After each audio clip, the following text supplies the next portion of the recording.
Eğitim dili olması kimliğimize sahip çıkmanın bir gereğidir. Herkesin kendi ana dilinde eğitim alma hakkı mutlaka korunmalıdır. Bu tezin ve hakkın en önemli savunucularından birisi şüphesiz Genel Başkanımız Sayın Zekeriya Yapıcıoğlu'dur. Şimdi de selamlama konuşmalarını yapmak üzere Sayın Genel Başkanımızı huzurlarınıza davet ediyorum. Bismillahirrahmanirrahim. Elhamdülillah. Vessalatu vesselamu ala Resulillah.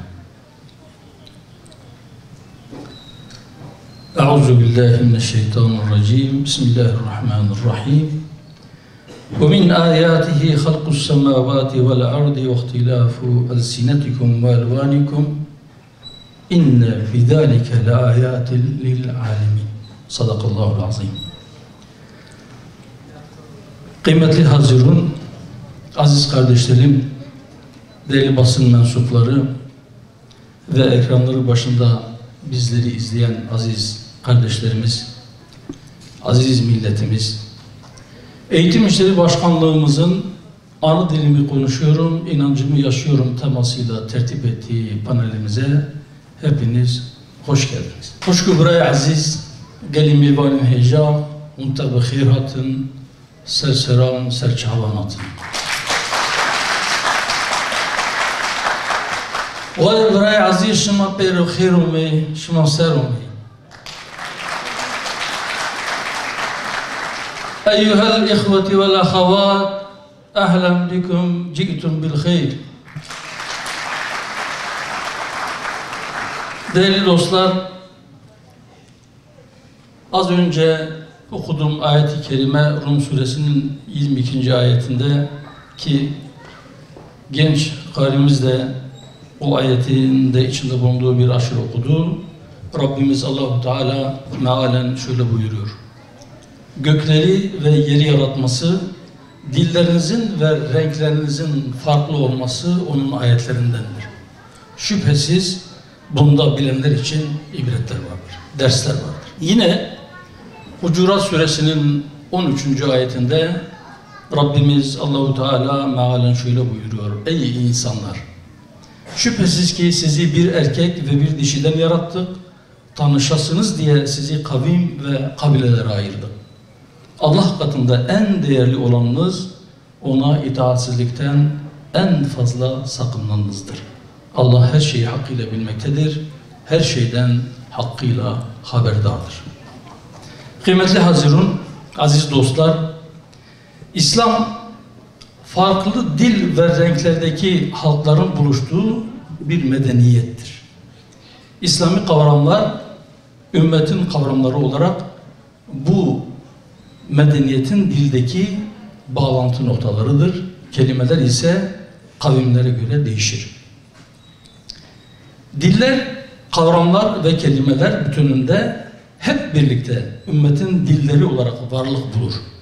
Müslüman olmayıp Müslümanlarla aynı coğrafyada yaşayanların dilleri de Allah'ın ayetlerindendir. Onların dilleri de muhteremdir.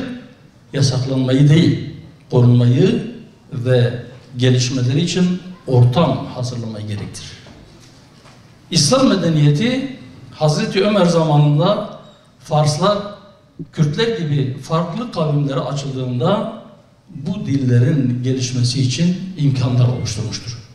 Nitekim Kürtçe gibi İslamiyet'ten önce yazılı eserlerden mahrum bırakılan bir dil İslamiyet ile beraber edebiyat dili haline gelmiştir ve bu dilden Malay Bateyi, Malay Cezeri, Fakiye Tayran, Ahmed Khani, Şeyh Abdurrahman Aktabi, Seyyid Ali Efendiki, Seyyid Kadriye Cezeri gibi büyük üstadlar yetişmiş ve muazzam eserler vermişlerdir. Medreselerimiz yüzyıllar boyunca Kürtçe ders vermiş ve aynı zamanda Kürtçeyi geliştirmiştir.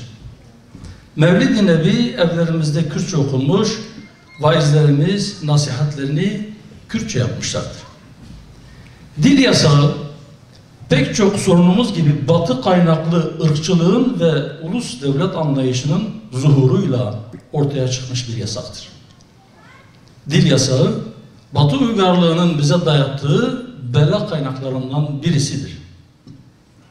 Bize bu yasağı dayatanlar dostlarımız değildir.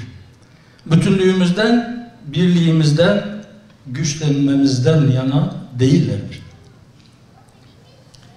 Birliğimizin temeline dinamit koymak isteyenlerdir. Bizim bürünüp gücümüzü kaybetmemiz için çalışanlardır.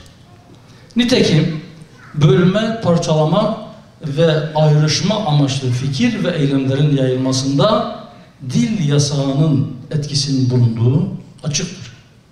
Öyleyse dil yasağı, kimilerinin zannettiği gibi birliğimizin garantisi milli bir uygulama değildir. Aksine birliğimizi bozan gayrimilli ve gayri insani bir dayatmadır. Biz meseleye böyle bakıyoruz ve doğru baktığımızdan eminiz. Dil yasağından yana olmanın milli bir duruş olmadığının farkına varılmalıdır. Lakin geçen yüzyılın başında bu aziz millete yönelik oluşturulan dayatmalara son verme noktasında ne yazık ki henüz siyasi zeminde milli bir cesaret oluşamamıştır. Dün dayatmayla kabul ettirilen zamanla zoraki bir fikir haline gelmiş ve kabul edilmiş bir zihniyete dönüşmüştür. Bu da kardeşliğimize halal getirecek uygulamalara sahip çıkma yönünde politikaların gelişmesine sebebiyet vermiştir. Türkiye kendini yenilerken ve dış baskılara karşı gün be gün meydan okurken dil yasağı yönündeki dayatmaları daha fazla sürdüremez. Ülkenin dışarıya karşı istiklali, özgürlüğü, halkın özgürlüğünden bağımsız değildir. Özgür bir ülke halkına güvenir ve onun özgürlük alanlarını temel haklar ve maslahatlar zemininde geliştirir. Bu memleketin farklı dilleri konuşan halkı arasında sorun yoktur. Halkın dil yasağı konusunda bir talebi de yoktur. Aksine bu ülkenin aziz halkı kendisine tanınan hakkın kardeşine de tanınmasından yanadır. Halkımız geniş gönüllüdür, inançlıdır ve İslam medeniyetinin yüceliğini özümsemiştir. Bunun için dil yasağını tanımamaktadır ve bundan da muzdariptir. Gelin el ele, omuz omuza verip bu yöndeki yasaklara ve kısıtlamalara son verelim. Medeniyetimizin sağladığı renkliliğin kardeşliğimizi pekiştirdiğine inanalım. Biz İslam medeniyetine tabi oldukça büyüdük, güçlendik, yol aldık. Ondan uzaklaştıkça küçüldük, zayıfladık, durakladık ve geriledik. Dil özgürlüğü, dil çeşitliliği bu ülkeyi geri götürmez. Aksine aidiyet duygusunu güçlendirerek bizi selamete kavuşturur. Huzur ve selamete de hepimizin ihtiyacı vardır.